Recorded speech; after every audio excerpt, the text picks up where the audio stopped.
வணக்கம் உறவுகளே, இன்னைக்கு கேள்விக்கான வீடியோ தான் இது. இதில் வந்து நிறைய தடவை கேட்டிருக்கிறீங்களே, இந்த கோதுமை தவிடோட ரேட் சொல்லுங்கள், நீங்கள் வீடியோ போட்டு எந்த ஒரு யூஸும் இல்லை அப்படின்னு சொல்லி கேட்டிருக்கீங்க. நாங்களே வந்து இங்கே செப்ரேட்டாக கிடைக்கிறத வாங்கி தாங்க அரைச்சிட்ருக்கோம். அதனால தான் நான் வீடியோ வந்து நான் உங்களுக்கு ரேட் சொல்ல முடியாது. ரேட் கூட நம்ம சொல்லிடலாம், ஆனால் ரேட்டே சொன்னாலும் உங்களுக்கு எந்த ஒரு யூஸும் இல்லை. ஏன்னா இந்த பொருள் வந்து உங்கள்கிட்ட கிடைக்குமான்னு எனக்கு தெரியல. இந்த கோதுமை தவிடு வந்து எனக்கு தெரிஞ்சு சேனல்லேருந்து ஒரு சிஸ்டர் வந்து எனக்கு வாய்ஸில் போட்டிருந்தாங்க. எப்படின்னு கேட்டிங்கன்னா, ஆந்திர பிரதேஷ் அந்த மாதிரி இருக்கிற, மகாராஷ்டிரா அந்த மாதிரி இருக்கிற இடத்துலருந்து நம்ம எடுத்துகிட்டு வந்து அரைக்கிற மாதிரி இருந்தால் என்ன கிடைக்கும் சிஸ்டர், அப்படி இல்லைன்னா கிடைக்கிற கஷ்டம் அப்படின்னு சொல்லி அவங்களும் போட்டிருந்தாங்க. நானும் அதே தான் சொல்கிறேன். கோதுமை தவிடு வந்து பல்காக கிடைக்கிற மாதிரி இருந்துச்சுன்னா நம்ம வந்து அது சொல்லலாம். ஆனால் நான் என்ன போடுறேன் அப்படிங்கிற ஒரு விஷயத்தை தான் நான் வந்து வீடியோவில் நான் சொல்லியிருப்பேனே தவிர, நீங்களும் இதுவே போடுங்க அப்படின்னு நான் சொல்லலை. ஏன்னா உங்களுக்கு கிடைச்சதுன்னா நீங்கள் போடுங்க, கிடைக்கிற பட்சத்தில் நீங்கள் போட வேண்டாம் நான் சொல்ல மாட்டேன். கிடைக்கிற சான்ஸ் இருந்துச்சு, உங்களால் கிடைக்கும் அப்படின்னா நீங்கள் போடுங்க, தப்பில்லை. ஆனால் கிடைக்கலங்கிற பட்சத்தில் ஒன்றும் பண்ண முடியாது. நானே ஒரு சில டைமில் வந்து இப்போது கிடைக்கல, இப்போ நம்மளுக்கு தேவை வந்து 30 மூட்டை ஒரு மாதத்தில். ஸோ எனக்கு 30 மூட்டை கிடைக்கல அப்படிங்கிற பட்சத்தில் நான் என்ன பண்ணுவேன், கிடைக்கிறத அட்ஜஸ்ட் பண்ணி போடுவேன். ஏதாவது ஒரு கப்பு போட்டுட்ருக்கேன்னா ஒரு 3/4 கப் போடுவேன். அதுலேயும் கொஞ்சம் மிச்சம் பண்ணுற மாதிரி ஆகுது, கிடைக்கிறது இல்லை. அதனால தான் நான் அந்த மாதிரி சொன்னேன். தப்பாக எடுத்துக்காதீங்க. நான் போடுற பொருள் வந்து நான் உங்களுக்கு வந்து இது நான் ஒரு வீடியோவை நான் என்ன யூஸ் பண்ணுறேன் அப்படிங்கிறது தான் நான் போடுறேன் தவிர, நான் வந்து இது ப்ரொமோட் பண்ணுறதோ அந்த மாதிரி ஒரு வீடியோவெல்லாம் கிடையாது.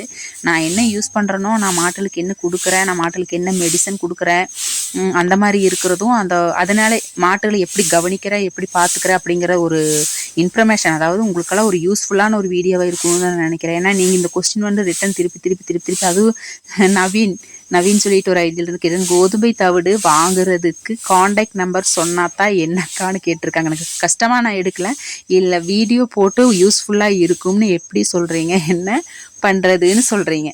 நான் வந்து என்னென்னா, நான் வந்து இது வாங்கி தரேன், எங்கிட்ட இருக்குது, நீங்கள் வாங்கிக்கோன்னு சொன்னேன்னா சொல்லிவிட்டு நான் உங்களுக்கு காண்டாக்ட் கொடுக்குறேன். இல்லைன்னா வேறாவது கிடைக்கும்னா காண்டாக்ட் நம்பர் கொடுக்குறது தப்பு கிடையாது. ரெகுலராக கிடைக்கிற பொருளாக இருந்தால் காண்டாக்ட் நம்பர் கொடுக்குறது தப்பு கிடையாது. இது ரெகுலராக கிடைக்கிறது இல்லைன்னு எனக்கே கன்ஃபார்மாக தெரியும். அது வந்து நிறைய கோதுமை விளையிற நாட்டில் இருந்து நம்ம எப்படி சொல்கிறது, சேல்ஸ் மூலமாக நம்ம எடுத்தோம்னா, இல்லை ஏஜென்ட் மூலமாக எடுத்தோம்னா வேணா அப்படி கிடைக்கும்னு நான் நினைக்கிறேன். நான் அந்த மாதிரி நான் வரைக்கும் ட்ரை பண்ணல. அப்படி ட்ரை பண்ணேன் அப்படின்னா உங்களுக்கு நான் சொல்கிறேன். அந்த மாதிரி ஏதாவது கிடைச்சிது அப்படின்னா கண்டிப்பாக நான் உங்களுக்கு அது வீடியோவை நான் போடுறேன், சரிங்களா? ஃபீல் பண்ணாதீங்க, கிடைக்கும்போது நான் சொல்கிறேன். ரெண்டாவது கமெண்ட் வந்து கேஎஸ் பெல்லட்டோட பேட்ச் இன்னொரு பேக் வந்து ரேட் என்னென்னதான் கேட்டிருக்காங்க. அதை ரீசனில் இப்போ கூட நான் ஒரு வீடியோ போட்டிருக்கேங்க, 1500 வருதுங்க. அது வேணால் காண்டாக்ட் நம்பர் கிடச்சுன்னா கண்டிப்பாக நான் போடுறேன். அதுவும் நான் ரீசன் கேட்டுட்ருக்கேன், காண்டாக்ட் நம்பர் கொடுப்பாங்க. சூப்பர்வைசர் ஏதோ மாறிட்டாங்களாமா, அது இல்லை அது கிடைக்கும் அப்படின்னா அதை நான் போடுறேன். அது கூட எனக்கு கிடைச்சிரும், பிரச்சனை இல்லை. கேஎஸ் எல்லாம் பிரச்சனை இல்லை, கிடைக்கும். ஆனால் தவிடோட தான் எனக்கு கிடைக்கிறது ரொம்ப கஷ்டமாக தெரியுது. முடிஞ்ச வரைக்கும் நான் கேஎஸ் கிடைச்சிடும், நான் போட்டுவிட்றேன். அடுத்த கொஸ்டின் வந்து என்னென்னா, அக்கா நீங்கள் மாட்டுகளுக்கு சினை ஊசி போடுவீங்களா, இல்லை காலை வைத்திருக்கீங்களா அப்படின்னு கேட்டிருக்காங்க. இல்லைங்க, நாங்கள் சினை ஊசி தான் போட்டுட்ருக்குறோம், காலையில் வச்சுக்கல. காலை வச்சாலும் நம்மளுக்கு அதுக்கு பராமரிக்கிறது அவ்வளோக்கா என்னன்னு தெரியல. ஏன்னா நான் இது வரைக்கும் நான் வச்சது கிடையாது. இப்போ மாமாட்ட சொல்லவும் மாமா வேண்டாம், நம்ம இப்படி இதுவே போதும். ஆனால் காலை வச்சுருந்தாலும் எப்படி அது பராமரிக்கணும், அது கரெக்டாக பார்த்துக்கணும், அந்தளவுக்கு இருக்குதான்னு பார்க்கல. போக போக முடிஞ்சதுன்னா வச்சுக்கலாம். இப்போ இல்லைங்க, இப்போ நான் சினை ஊசி தான் போட்டுக்கிட்டு இருக்கோம். அடுத்த கமெண்ட் பார்த்திங்கன்னா, சாஜி சந்தியா அப்படின்னு சொல்லி கேட்டிருக்காங்க. அக்கா எங்கள் ஊருன்னு கேட்டிருக்காங்க. நாங்கள் வந்து கேரளாங்க, கேரளாவில் பாலக்காடு டிஸ்ட்ரிக்ட் அட்டப்பாடிங்கிற கிராமம். அடுத்த கமெண்ட் பார்த்திங்கன்னா, 3+4 கறக்கும் மாட்டுக்கு குச்சி தீவனம் அண்ட் கோதுமை தவிடு எவ்வளோ போடணுமுக்கான்னு கேட்டிருக்காங்க. இப்போ நீங்கள் வந்து 3 லிட்டர் 4 லிட்டர் தான் கறக்குது அப்படின்னா, அதுக்கு வந்து நீங்கள் நிறைய அதை அவுத்துட்டு மேய்க்கிறீங்களா, இல்லை நீங்கள் கட்டி வச்சு தீவனம் போடுறீங்களாங்கிறது தெரியல எனக்கு. அப்போ நீங்கள் அவுத்துட்டு மேய்க்கிற மாதிரி இருந்துச்சு அப்படின்னா, நீங்கள் காலையில் ஒரு கிலோ குச்சி புண்ணாக்கும் ஒரு 1/2 கிலோ கோதுமை தவிடும் போடுங்க. அதே மாதிரி சாயங்காலம் போடுங்க, போதும். இதுதான் அதுக்கு மெஷர்மெண்ட். அதுக்கு மேலே போடுறீங்கன்னா உங்களுக்கு யூஸ் இல்லை. அவுத்துட்டு மேய்க்கிற மாதிரி இருந்தால் அதில் தான் லாபம். கட்டி வச்சு போட்டால் அதுவும் லாபம் கிடையாது. அது மாட்டை தான் நீங்கள் மாற்றணும். இந்தளவுக்கு ரொம்ப மாடு கம்மியாக கறக்குங்கிற போது நீங்கள் கட்டி வச்சு மேய்க்க முடியாது, அவுத்துட்டு தான் மேய்க்கணும். அதனால் போடுற தீவனத்துக்குள்ளான செலவும் கூட நம்மளுக்கு கிடைக்காது. நிறைய கொஸ்டின் வந்து கோதுமை தவிடோட வந்துருக்குது. கோதுமை தவிடு என்ன விலை, வெயிட் எவ்வளோ, 50 கிலோவா 45 கிலோன்னெல்லாம் கேட்டிருக்காங்க. 50 கிலோ தானுங்க. ஆனால் நம்மளுக்கு கிடைக்கிறது இல்லை. கிடைச்சிருந்தா நான் ரிவ்யூ போட்டிருப்பேன், கிடைக்கிறது இல்லை. காண்டாக்ட் நம்பர் போட்டிருப்பேன், அதனால் கிடைக்கிறது இல்லை. 50 கிலோ தான் நம்மளுக்கு கிடைக்கிறது. ரேட்டு வந்து பார்த்திங்கன்னா 1400 450 ரூபா வரைக்கும் ஆயிடுச்சு இப்போ. முன்ன இருந்ததுக்கு இப்போ ஒரு 100 ரூபா எச்சாயிருக்குது.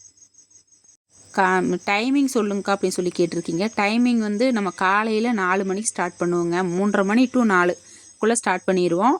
அது க்ளீனிங் ஒர்க்கெல்லாம் முடிச்சுட்டு நம்ம பால் கறக்கறக்கு ஆரம்பிக்கும் போது 5:30 6 மணி ஆயிரு. தண்ணி கொடுத்துட்டு தான் கறக்கறக்கு ஆரம்பிப்போம். இப்போ சாயங்காலம் பார்த்திங்கன்னா அதே மாதிரி 2:30 மணி ஸ்டார்ட் பண்ணுவோம். 2:30 டு 3 மணிக்குள்ளே ஸ்டார்ட் பண்ணுவோம். சாயங்காலம் கறவை ஆரம்பிக்கிற போது 4 மணி ஆயிரு.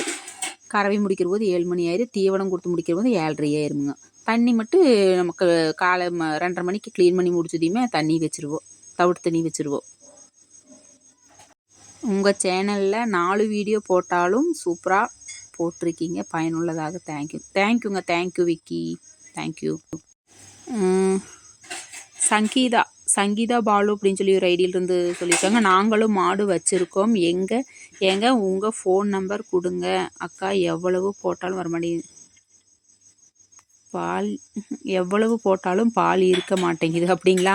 என்னோடய ஃபோன் நம்பர் வந்து உங்களுக்கு ஷார்ட்ஸில் நான் வாட்ஸ்அப் நம்பர் கொடுத்துருக்கேங்க. நீங்கள் அதை ஃபாலோ பண்ணுங்கள். Gopi Krishnan, hello sister. இந்த கமெண்ட்ஸ் எல்லாம் நான் ஏற்கனவே படிச்சிருக்கேன்னு நினைக்கிறேன். படித்து ஒரு வீடியோ போட்டிருக்கேன். ஆமாங்க.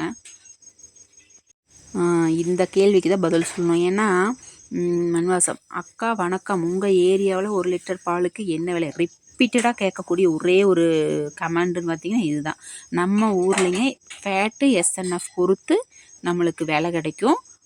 அதன் பிரகாரம் நம்மளுக்கு கிடைக்கிற விலையை பார்த்தீங்கன்னா 46லேருந்து 47 48 வரைக்குமே நம்மளுக்கு கிடைக்கும். ஃபேட்டு எஸ்என்எஃப் பொறுத்து. அதுலேயும் முரளிதரன் சொல்லி ஐடியில் விட்டுருக்காங்க. ஊர்க்கண்ணு பட்டுருச்சு, திஷ்டி சுற்றி போடுங்கன்னு சொல்லி தேங்க்யூங்க. தேங்க்யூ. இவ்வளோ அக்கறையாக சொல்கிறீங்க, ரொம்ப தேங்க்யூ.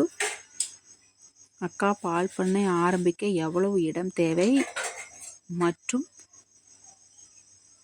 மற்றும் சூப்பர் நேப்பியர் புல்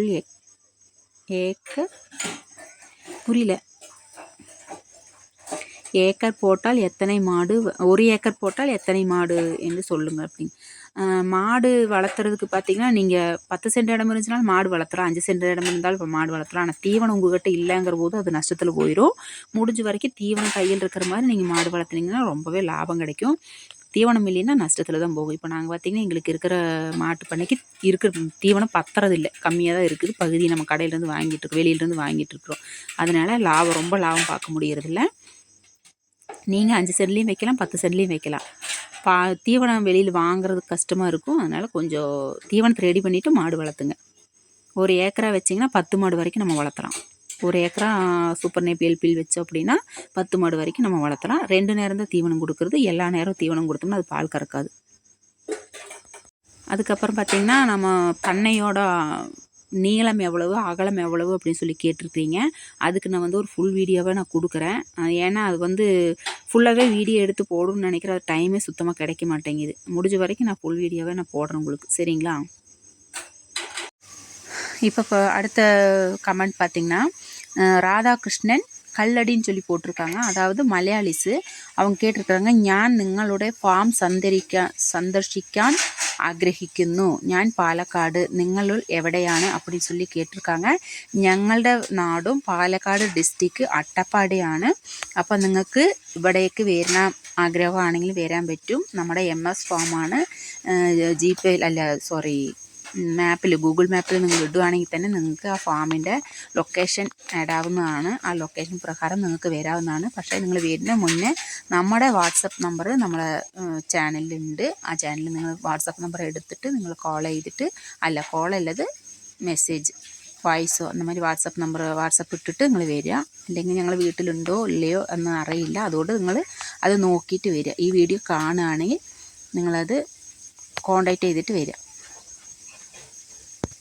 இப்போ சொன்ன வாசி உங்களுக்கு புரிஞ்சுதான்னு தெரியல. அது வந்து நான் தமிழையே ரிப்பீட் பண்ணுறேன். என்னன்னு கேட்டிங்கன்னா, ராதாகிருஷ்ணன் கல்லடியிலிருந்து கேட்டிருக்காங்க. நம்ம உடைய ஃபார்மை வந்து அவங்க விசிட் பண்ணணும் ஆசைப்பட்றாங்க. நாங்கள் நாங்கள் பார்க்குறக்கு வரலாமா அப்படின்னு சொல்லி தான் கேட்டாங்க. அதுக்கு தான் நம்ம ரீப்ளை பண்ணியிருக்கோம். ஸோ வந்து இந்த மலையாளம் புரியாதவங்களுக்கு அதே இதையே ரிப்பீட் பண்ணுறேன். ஓகேங்க. அகிலன் அகிலன் சொல்லிட்டு ஒரு ஐடி இருந்தால் சரியா எனக்கு தெரியல. அது என்ன ஐடி பேர் ஃபுல்லாக படிக்க முடியல. சூப்பர் அக்கா, நல்ல தகவல். இதே இன்னும் தகவல் சொல்லுங்கன்னு சொல்லி கேட்டிருக்காங்க. கண்டிப்பாங்க இதே மாதிரி தகவல்கள் வந்து நான் உங்களுக்கு அடிக்கொருக்கா சொல்கிறேன். என்னால் முடிஞ்சது நான் என்ன பண்ணுறேனோ அதை வந்து நான் உங்களுக்கு ரிப்பீட்டடாக நான் வந்து அப்டேட் கொடுத்துக்கிட்டே இருக்கேன். உங்களால் முடிஞ்சதும் நீங்கள் வந்து எனக்கு சப்போர்ட் பண்ணுங்கள். அதாவது லைக் அண்ட் ஷேர் பண்ணி சேனலை சப்ஸ்கிரைப் பண்ணி பார்க்காதவங்கள சப்ஸ்கிரைப் பண்ணி பாருங்கள். ஏன்னா அப்போ தான் நம்ம வந்து ஒரு எந்த ஒரு விஷயமே பண்ணுறதுக்கு ஒரு மோட்டிவேஷனாக இருக்கும். நீங்கள் பண்ணுற ஒவ்வொரு லைக்கும் ஒவ்வொரு ஷேரும் எனக்கு ஒரு மோட்டிவேஷனாக இருக்கும். அதுக்காக தான். ஓகே ஃப்ரெண்ட்ஸ், இது வந்து ரொம்பவே லாங்காக போயிட்டுருக்கு. அதனால் நான் வந்து இந்த வீடியோ இதோட முடிச்சுக்கிறேன். இதுக்கு மேலே வர்ற கொஸ்டின்ஸுக்கு அடுத்து இன்னொரு கொஞ்ச நாள் கழித்து இன்னொரு வீடியோவை நான் போடுறேன். ஓகேங்களா? இந்த வீடியோஸ் உங்களுக்கு பிடிச்சது அப்படின்னா லைக் அண்ட் ஷேர் பண்ணுங்கள். நம்ம சேனலை சப்ஸ்கிரைப் பண்ணாதே சப்ஸ்கிரைப் பண்ணி பாருங்கள். தேங்க்ஸ் ஃபார் வாட்சிங்.